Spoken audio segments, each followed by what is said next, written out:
state of mankind. How much do you know? Excerpts from How the Spectre of Communism is Ruling Our World. 38. For thousands of years, the main institution of political power was monarchy, which received its authority from God.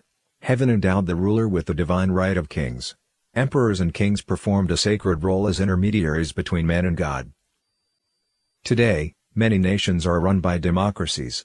In practice, democracy isn't the rule of the people, but rather the rule of the representative chosen by the people. The election of a president is a democratic procedure. Once in office, the president has broad powers over politics, economics, the military, foreign relations, and so on. Democracy cannot guarantee that good people will be elected. As the overall moral standard of society sinks, the winning candidates may well be those who specialize in empty or inflammatory rhetoric or are prone to cronyism. The damage to society is huge when a democracy does not take provisions to maintain the moral standards set by gods. The advantages of electoral representation disappear and are subsumed into mob politics that throw society into chaos and fragmentation. The point is not to debate the respective merits of a particular political system. We are simply stating that moral values are the cornerstone of social stability and harmony. Democracy and the rule of law are merely the format by which society operates.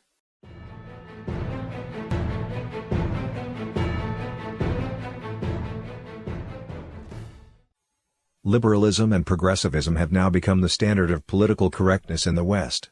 In fact, they have been pushed to the point of becoming a secular religion.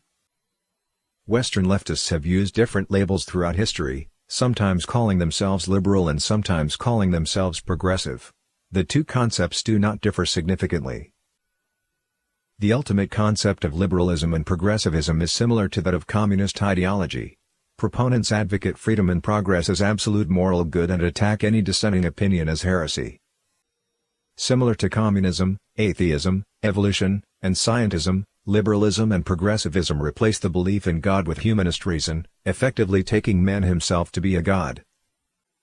They share the same enemies as the communists and blame social problems on perceived injustices or defects in the capitalist system, which they intend to subvert or overthrow. Their methods are similar to those of communists. They think their cause so important that no means is off limits to them. They can use violence or deception as called for in different situations. The quasi-religious characteristics of liberalism and progressivism are inseparable from the historical background of their origin. Rapid scientific progress since the 18th century greatly strengthened humankind's confidence in its own ability and fueled a progressive intellectual trend. French philosopher Marquis de Condorcet, a pioneer of progressive thinking, stated in his work Sketch for a Historical Picture of the Progress of the Human Mind that reason leads people to the path of happiness and morality or goodness. Following this, progressivism became more aggressive and began pushing reason onto the altar of worship.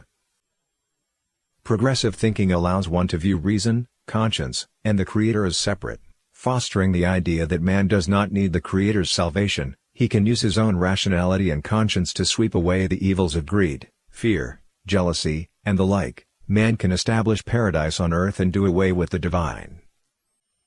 The arrogance of progressivism is exhibited in a statement by 19th-century French politician and art critic Jules Castegnery. Beside the divine garden from which I have been expelled, I will erect a new Eden. At its entrance, I will set up progress, and I will give a flaming sword into his hand, and he will say to God, "Thou shalt not enter here." Filled with this kind of thought, people entertain an illusion of controlling humanity's destiny and manipulating its future. That is, mankind wants to play the role of God, to create a utopia without God, a paradise on earth, which is the essential idea of communism.